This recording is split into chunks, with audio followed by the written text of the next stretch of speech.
There have been a lot of changes in our watershed, and we've gained a lot of new knowledge about how things are playing out in our watershed with regards to climate change, sea level rise, how sea level rise is affecting our river and coming up our basin differently than it is other places in the country.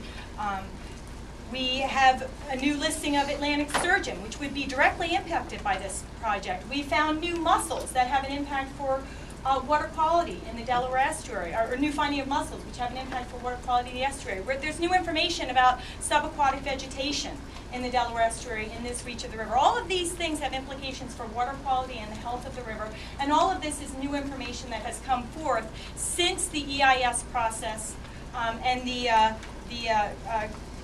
CEP, the Capacity Enhancement Program, were finalized. And I think that you need the benefit of that thinking, that information. You can't simply rely upon that old documentation for your decision making today. And I have to say, I'm really stunned that you are even thinking about approving this docket. This whole meeting began with a discussion of wanting to make a resilient Delaware River when it came to flooding and flood damages and flood control.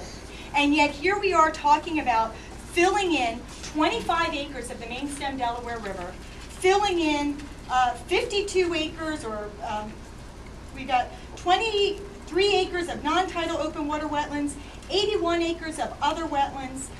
We've got development in the floodplain. We're creating new floodplain to do new development for this project.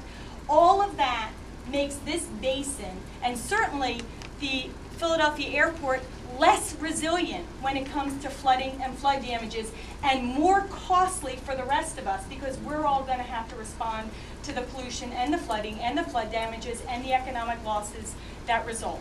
So I ask you to be honest and earnest about your commitment to flood resiliency in the Delaware River watershed and to reducing flood damages in this basin.